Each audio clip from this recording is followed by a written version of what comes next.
should also be provided with optics. In this case, a simple set of binoculars of commercial grade. Desirable to have any kind of optics as opposed to no optic technology. In the example that's given here, we also have a Russian spotting scope. Handheld, of course, or these can be established with a monopod or a tripod as needed. And they can be improvised utilizing sticks or other components in the field. Well, of course, the other important option with regard to any type of operation of this type is communications. Now, hands-off communications are still the best and are available in many different types of systems, but the multi-channel FM short-range transmitters are an excellent option, have been tested extensively by both the Colonial Marines and regular militia formations and regular military units around the nation, around the world, and we find that these particular systems are very desirable. This particular model is a 5-channel, which means you have 5 separate frequencies to choose from, and these types of systems can also be used effectively with fire teams and squads in combat operations when you are a platoon commander. Consider this, that the squad leader can have one system with 5 frequencies, and in the process, each individual squad or fire team can be on only one frequency with a single channel radio. The advantage is there will be no multi-channel clatter inside the earpiece of an operator. He will hear only the frequency that he needs to, talking to his own troops. The squad leader can have a multi-channel transmitter so that he can communicate with the platoon leader and with other squads, and yet then isolate his communications to talk to his own people as needed.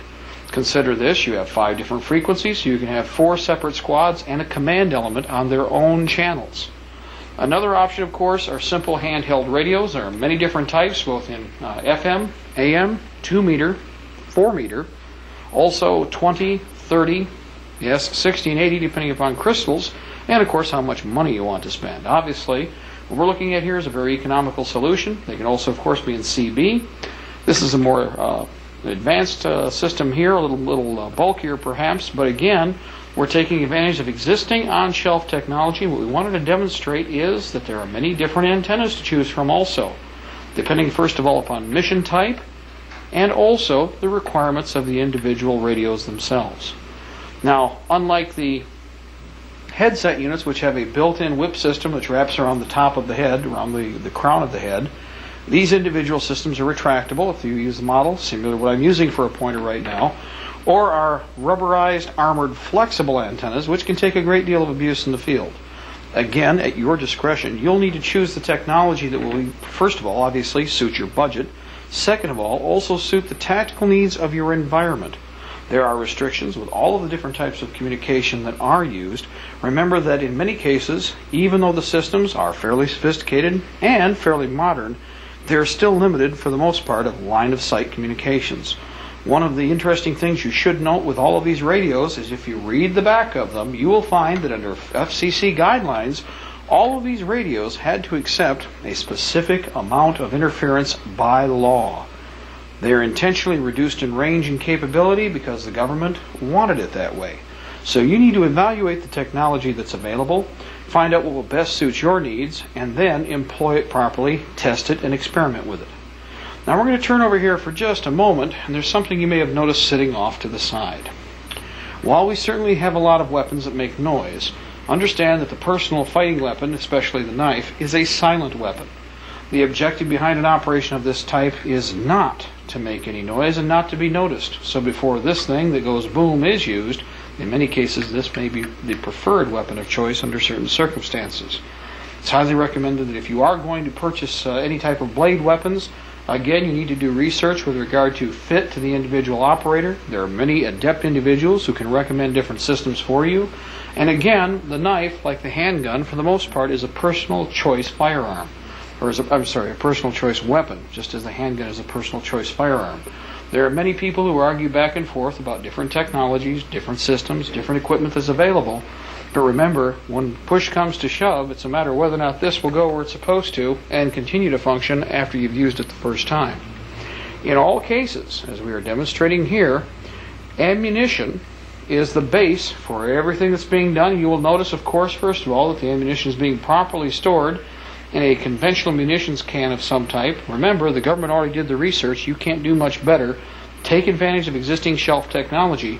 And also make sure that you are consistent with the ammunition. You will notice that here again we're using a specific grade of ammunition that is peculiar to the type of weapon being used.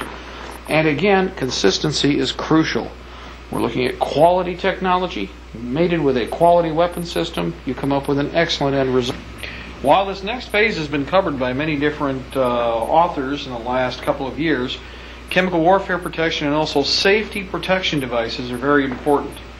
There will be another tape, and there will be other work that has already been generated by other people on chemical warfare protection, but we do need to review the basic technology. This mask, of course, is the M15 combat mask used by the Israeli military, though probably made by the German government. This has a standard voice emitter, a drinking station, and of course has a forward-mounted gas mask filter. It has a triangular eyepiece with a wider angles and directional access so that the operator is not as claustrophobic. It also gives them better peripheral vision, which is important especially in a combat situation.